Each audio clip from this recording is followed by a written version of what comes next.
नमस्कार, आपका बहुत स्वागत है हमारी खास पेशकश में। मैं हूं आपके साथ अंशिका पाठक। महाराष्ट्र में महायुति की आंधी में महाविकास अघाड़ी तिनके की तरह बिखर गई। बीजेपी को ऐतिहासिक जीत मिली, जिसका श्रेय प्रदेश में पार्टी के सबसे कद्दावर और विश्वसनीय चेहरे देवेंद्र फडणवीस को दिया जा रहा है। जोरदार जश्न के बीच कार्यकर्ताओं की जुबान पर केंद्र में नरेंद्र, महाराष्ट्र में देवेंद्र का नारा बुलंद है। स्पेशल रिपोर्ट में आज बात महाराष्ट्र में ऐतिहासिक जीत की इबारत लिखने वाले देवेंद्र फडणवीस की।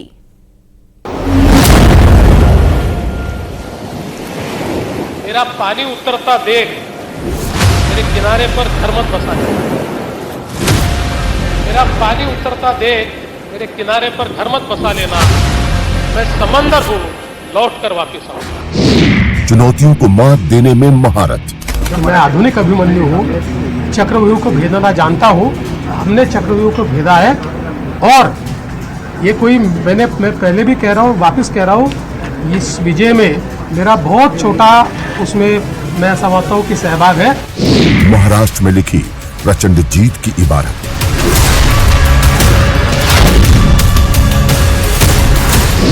बलिदान का सम्मान, देवेंद्र को कमान।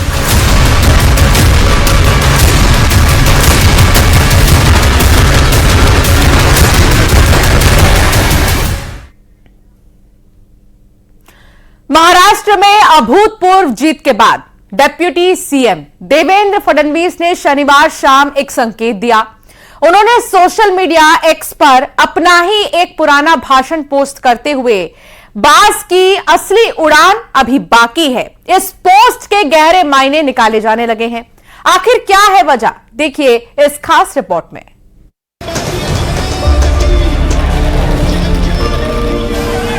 मेरा पानी उतरता देख मेरे किनारे पर घर मत बसा लेना।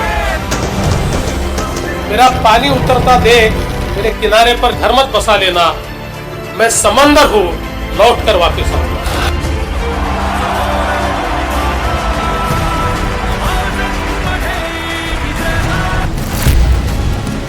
दो 2019 का ये वीडियो शनिवार शाम से जमकर शेयर किया जा रहा है। इसमें एक संकल्पवान की हुंकार है, विरोधियों को ललकार है।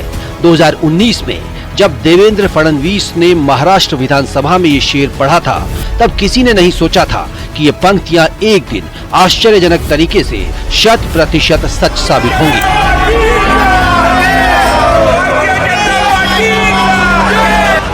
मेरा पानी उतरता देख मेरे किनारे पर घर मत बसा लेना। मेरा पानी उतरता देख मेरे किनारे पर घर मत बसा लेना।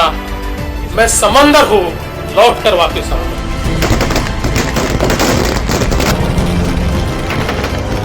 ये पंक्तियां उस समय वायरल हो गई जब महायुति गठबंधन ने महाराष्ट्र में अभूतपूर्व जीत हासिल की।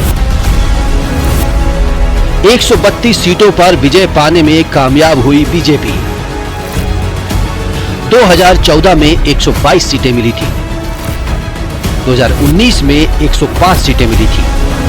विधानसभा चुनाव में एनडीए को मिली बम्पर जीत से बीजेपी कदकद है, जिसका असर नेताओं के चेहरे और हाव भाव पर साफ देखा जा सकता है। जीत के बाद बीजेपी नेताओं की बैठक में एक पार्टी नेता ने डिप्टी सीएम देवेंद्र फडणवीस को गोद में उठा लिया।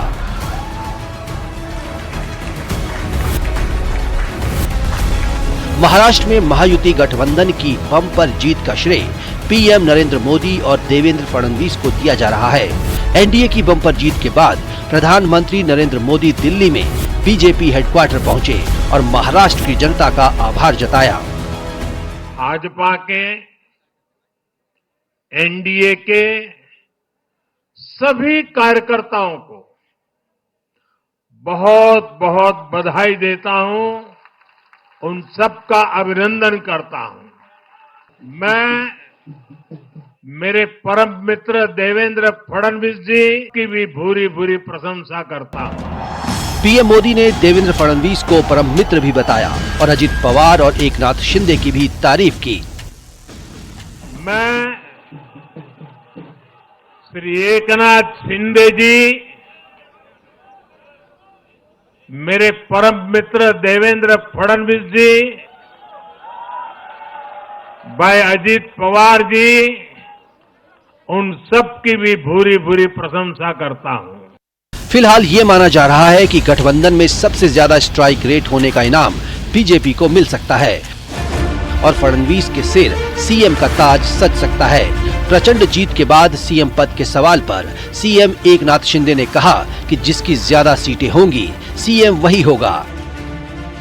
इस लिहाज से फडणवीस की दावेदारी सबसे मजबूत नजर आ रही है, क्योंकि महायुति गठबंधन में मिली जीत के आधार पर सबसे अच्छा स्ट्राइक रेट बीजेपी का ही है। डिप्टी सीएम फडणवीस जीत का श्रेय पीएम नरेंद्र मोदी को देने के साथ ही खुद को आधुनिक अभिमन्यु बता रहे हैं।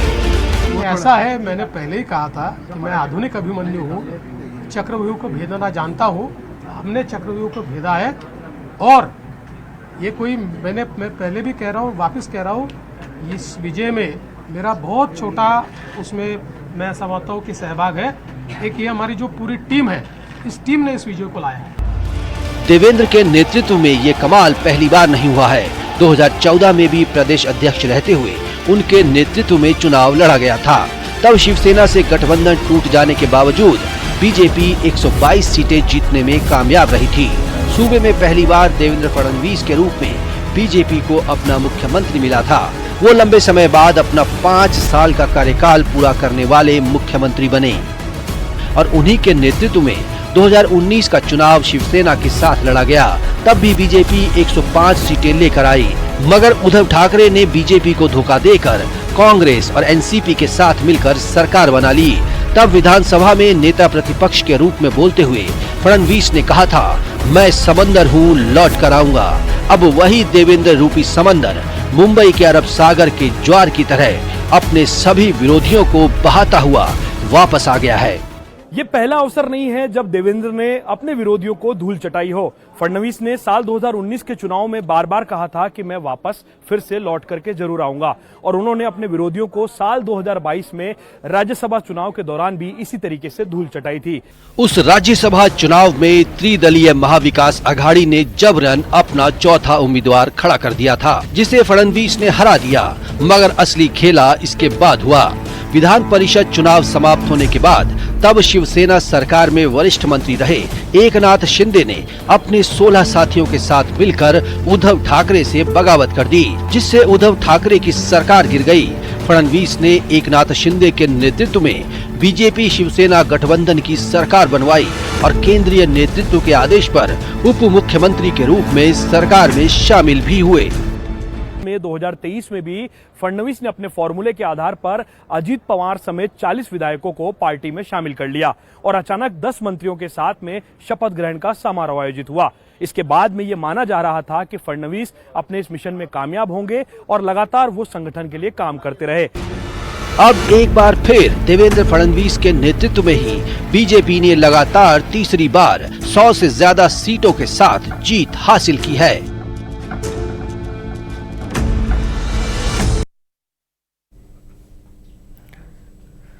महाराष्ट्र में महायुति की जीत के बाद मुख्यमंत्री पद की दौड़ में सबसे आगे देवेंद्र फडणवीस हैं। जी हां, देवेंद्र के दोबारा मुख्यमंत्री बनने की प्रबल संभावना है। 2 बार मुख्यमंत्री की कुर्सी संभाल चुके देवेंद्र फडणवीस की छवि बेदाग रही है और बीजेपी आलाकमान भी उन पर भरोसा जताता रहा है।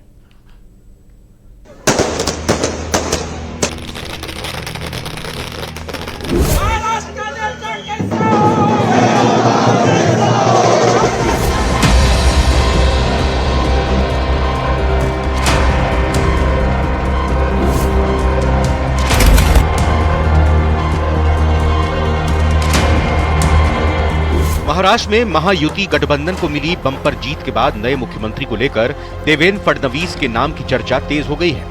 और सबसे बड़ी बात है कि जिस तरह की उनकी एक छवि है, जिस तरह की उनकी एक रेपुटेशन है, देखिए वो किसी परिधि में नहीं बने। बीजेपी की जिस तरह की आइडियोलॉजी है, जिस तरह की राजनीति करते हैं, उसमें एक सौम्य चेहरा माने जाते हैं। हमेशा मुस्कान उनके चेहरों पे होती है। हमने देखा कि बीजेपी की आंतरिक राजनीति में पिछले कुछ वर्षों में कई नेताओं ने उनके खिलाफ बयानबाजी की, लेकिन देवेंद्र फडणवीस ने खुलकर कभी किसी के खिलाफ बयानबाजी नहीं की। अनुशासित कार्यकर्ता माने जाते हैं। पूर्व मुख्यमंत्री देवेंद्र फडणवीस महाराष्ट्र में बीजेपी के कद्दावर नेता और सबसे बड़े चेहरों में गिने जाते हैं। ऐसे में बीजेपी की बम्पर जीत के बाद मुख्यमंत्री की रेस में उनका पलड़ा स्वाभाविक रूप से भारी नजर आ रहा है।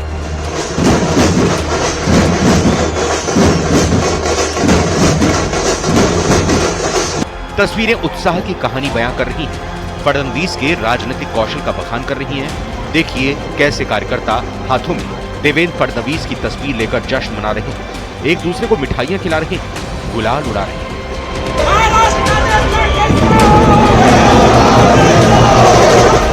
नागपुर दक्षिण पश्चिम विधानसभा सीट से भारी अंतर से जीत हासिल करने वाले देवेंद्र फडणवीस पिछले 10 साल में महाराष्ट्र की राजनीति में बीजेपी का बड़ा और विश्वसनीय चेहरा बनकर उभरे हैं। आप देखिए कि 2022 में किस तरह से हुआ कि जो व्यक्ति 5 वर्ष तक मुख्यमंत्री रह चुका हो, जो व्यक्ति फिर कुछ दिनों के लिए जिसने सरकार बनाई हो एनसीपी के साथ मिलकर, और उसको आला कमान ने आदेश दिया कि नहीं, सरकार के स्थायित्व के लिए बहुत जरूरी है कि आप उप मुख्यमंत्री का पद संभालिए, तो 2022 में उन्होंने उप मुख्यमंत्री पद भी संभाला। उन्होंने हालांकि सार्वजनिक रूप से उन्होंने कहा कि वो नहीं चाहते थे, लेकिन चूंकि प्रधानमंत्री नरेंद्र मोदी ने उनको कहा, पार्टी के राष्ट्रीय अध्यक्ष ने कहा, केंद्रीय गृह मंत्री जो थे अमित शाह, उन्होंने उनको कहा, तो एक अनुशासित सिपाही की तरह उन्होंने पार्टी आला कमान की बात मानी। इसीलिए उन्हें तीसरी बार महाराष्ट्र का मुख्यमंत्री बनाने की अटकल तेज हो गई है। महाराष्ट्राची आणि जनतेची इच्छा आहे की देवेंद्रनी महाराष्ट्राचं मुख्यमंत्रीपद भूषवावं।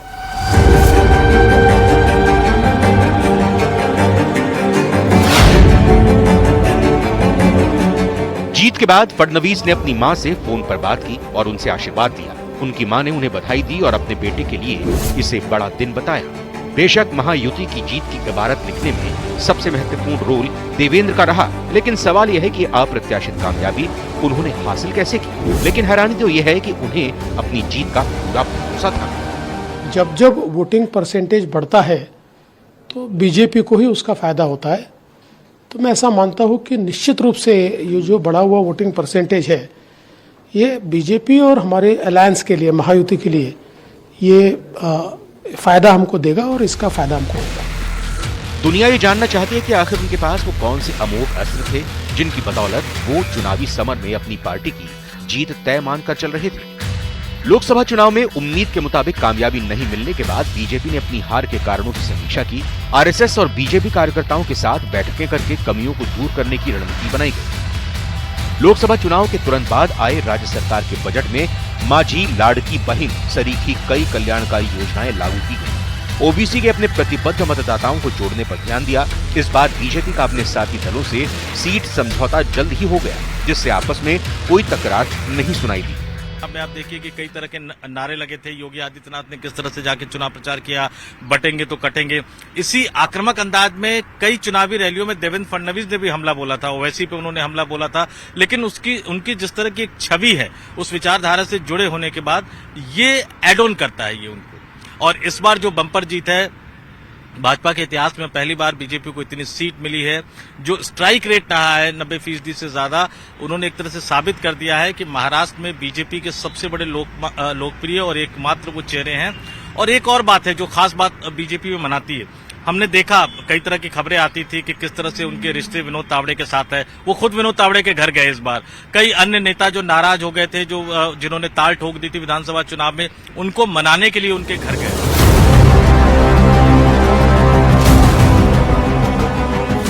इसके उलट महाविकास अघाड़ी हर मोर्चे पर बिखरी नजर आई। महाविकास अघाड़ी में सीट बंटवारे का मुद्दा नामांकन की आखिरी तारीख तक सुलझाया नहीं जा सका। दोनों के कुछ प्रत्याशी कई जगहों पर आपस में ही लड़ते नजर आए। महाविकास अघाड़ी ने शिंदे सरकार की माझी लाड़की बहिन योजना के खिलाफ कोर्ट गई। बाद में अपने घोषणा पत्र में खुद उससे दोगुनी राशि देने का वायदा भी कर दिया। कांग्रेस नेता राहुल गांधी अपनी हर सभा में जातीय जनगणना की बात करते रहे, लेकिन मराठों को ओबीसी कोटे में ही आरक्षण देने पर अपनी पार्टी का रुख स्पष्ट नहीं कर सके। महाविकास अघाड़ी की सबसे कमजोर कड़ी शिवसेना यूबीटी साबित हुई। इसके नेता उद्धव ठाकरे अपनी हिंदुत्व की पार्टी लाइन से बिल्कुल परे कांग्रेस की लाइन पर चलते दिखाई दिए। 5 साल तक उन्होंने महाराष्ट्र में बतौर मुख्यमंत्री सरकार चला के दिखा दी कि किस तरह से सरकार चलाई जाती है। जब संकट का समय आया, जब एक उद्धव ठाकरे से धोखा मिला, तो उन्होंने पार्टी तोड़ के भी दिखा दी कि किस तरह से बीजेपी जो है अपना वजूद, अपना अस्तित्व जो है वो धमक के साथ बनाए रखती है। और एक बात और, 54 वर्ष की उनके सिर्फ उम्र है। तो वो बीजेपी के युवा चेहरे हैं। अगर बीजेपी के भविष्य के चेहरे की बात की जाए, एक दौर वो भी था जब महाराष्ट्र में नारा लगता था कि दिल्ली में नरेंद्र, महाराष्ट्र में देवेंद्र, और महज 54 साल की उम्र और बहुत लंबा कैरियर जो है, भविष्य उनके पास अभी बचा हुआ है। तो देवेंद्र फडणवीस कार्यकर्ताओं की पसंद, देवेंद्र फडणवीस नेताओं की पसंद, देवेंद्र फडणवीस का नागपुर बैकग्राउंड होना और देवेंद्र फडणवीस राष्ट्रीय स्वयंसेवक संघ की पसंद होना, ये तमाम चीजें मिलकर उनको एक लंबी रेस का जो घोड़ा है वो भारतीय राजनीति और भाजपा की राजनीति पर बनाता है। चुनावी राजनीति में हार जीत असामान्य नहीं है, मगर कांग्रेस के लिए बनी यह स्थिति इस लिहाज से सोचनीय है कि पार्टी उन राज्यों में फिर हाशिए पर जाती दिख रही है जहां लोकसभा चुनाव में उसने मजबूत वापसी की थी। Bureau report, news 18, Rajasthan. Maharashtra में महायुति को मिली अप्रत्याशित जीत से बीजेपी गदगद है। बीजेपी कार्यकर्ताओं की अटूट मेहनत और दिग्गज नेताओं के बेहतरीन मैनेजमेंट से महाराष्ट्र में एक बार फिर महायुति की सरकार बन गई है। इस जीत में सबसे बड़ा योगदान रहा महाराष्ट्र के डिप्टी सीएम देवेंद्र फडणवीस का, जिन्होंने अपने से पहले पार्टी को रखा और महाराष्ट्र में फिर एक बार भगवा लहरा दिया। कैसा रहा फडणवीस का एक पार्षद से मुख्यमंत्री बनने तक का सफर, आइए आपको दिखाते हैं। मैं आधुनिक अभिमन्यु हूँ, चक्रव्यूह को भेदना जानता हूँ। हमने चक्रव्यूह को भेदा है। भारत माता की।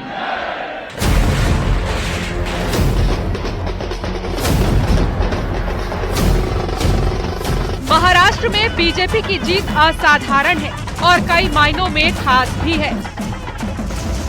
महाराष्ट्र विधानसभा चुनाव में बीजेपी 149 सीटों पर लड़ी और उनमें से 132 सीटों पर जीत हासिल कर ली। महाराष्ट्र में बीजेपी का ये सर्वश्रेष्ठ प्रदर्शन है। बीजेपी के साथ ही महायुति में शामिल दूसरे दलों ने भी बेहतरीन प्रदर्शन किया और इस जीत के पीछे सबसे अहम भूमिका निभाई महाराष्ट्र के डिप्टी सीएम देवेंद्र फडणवीस ने। महाराष्ट्र में बीजेपी के इस बेहतरीन प्रदर्शन के लिए देवेंद्र फडणवीस को पूरा श्रेय जाता है।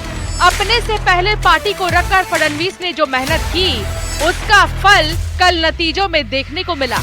महाराष्ट्र में बीजेपी ने इतिहास रच दिया और महाराष्ट्र के अगले मुख्यमंत्री फेज के लिए देवेंद्र फडणवीस की दावेदारी प्रबल हो गई।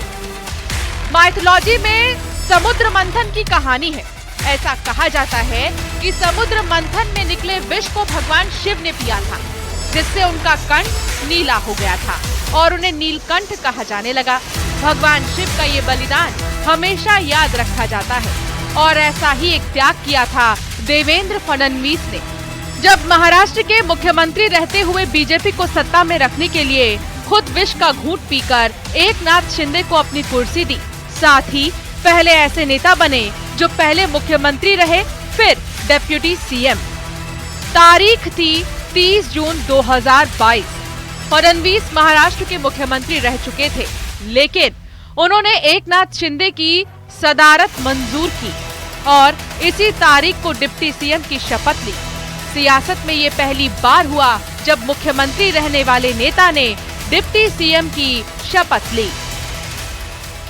मी देवेंद्र गंगाधरराव फडणवीस ईश्वर साक्ष शपथ घेतो की कायद्याद्वारे स्थापित झाले आहे अशा भारतीय संविधानाबद्दल मी खरी श्रद्धा व निष्ठा बाळगेन। मी भारताची सार्वभौमता व एकात्मता उन्नत राखीन। मी महाराष्ट्र राज्याचा उपमुख्यमंत्री म्हणून माझी कामे निष्ठापूर्वक व शुद्ध बुद्धीने पार पाडीन आणि संविधान व कायदा यानुसार सर्व तऱ्हेच्या लोकांना मी निर्भयपणे 2014 से 2019 तक मुख्यमंत्री रहे देवेंद्र फडणवीस महाराष्ट्र में बीजेपी की वापसी के लिए वो कुर्बानी दे गए जो कोई भी नेता के राजनीतिक करियर पर सवाल खड़े कर सकता था। एक तरह से उन्होंने अपनी पार्टी के कद को ऊंचा रखने के लिए फडणवीस अपने राजनीतिक जीवन को सबसे बड़ा त्याग कर गए और जून 2022 में शिवसेना में टूट के बाद महाराष्ट्र की राजनीति में वो हुआ जो देश की सियासत में आज तक नहीं हुआ। मुख्यमंत्री रहे शख्स ने किसी छोटे पद पर संतुष्टि कर ली। बिना किसी नानकुर के उन्होंने डिप्टी सीएम पद को स्वीकारा। महाराष्ट्र में विकासवाद की जीत हुई है। महाराष्ट्र में सुशासन की जीत हुई है। महाराष्ट्र में सच्चे सामाजिक न्याय की विजय हुई है। महाराष्ट्र चुनाव में मिली बीजेपी को बम्पर जीत के बाद देवेंद्र फडणवीस सीएम रेस में सबसे आगे माने जा रहे हैं। चलिए एक नजर डालते हैं उनके राजनीतिक सफर पर।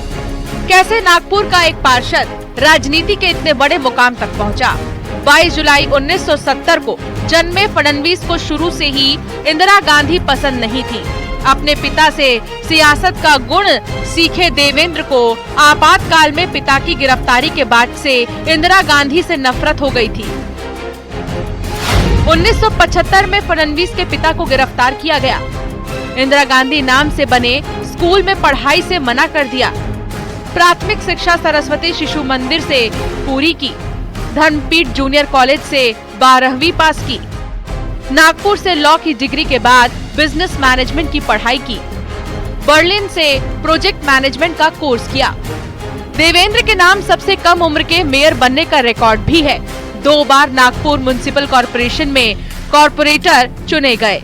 1997 में वो 27 साल की उम्र में नागपुर के मेयर बने। 1999 में नागपुर पश्चिम से चुनाव जीतकर पहली बार विधायक बने। 2004 में दोबारा उसी सीट से विधायक चुने गए। 2009 से 2019 तक 3 बार नागपुर दक्षिण पश्चिम से विधायक चुने गए। देवेंद्र फडणवीस का एक किस्सा और भी बहुत मशहूर है और वो है फडणवीस ने की मॉडलिंग। 2006 में देवेंद्र फडणवीस ने मॉडलिंग की थी। उन्होंने विधायक रहते हुए ही मॉडलिंग की थी। नागपुर में एक कपड़े की दुकान के लिए मॉडलिंग की। शहर के हर चौराहे पर फडणवीस के पोस्टर लगे। दुकानों का विज्ञापन करते हुए उनके बड़े बड़े होर्डिंग लगे। पूर्व पीएम अटल बिहारी वाजपेयी ने कहा, मॉडल विधायक। अपने कामों से चर्चा में रहने वाले देवेंद्र फडणवीस की अब चर्चा है कि देवेंद्र फडणवीस मुख्यमंत्री की दौड़ में सबसे मजबूत दावेदार हैं। बीजेपी ने उन्हें महाराष्ट्र में फ्री हैंड दिया, उनकी रणनीति पर काम किया और जीत हासिल की। फडणवीस ने बीजेपी और संघ के बीच समन्वय बैठाया, दोनों के बीच पुल का काम किया। वे संघ और बीजेपी आलाकमान दोनों के यस मैन हैं।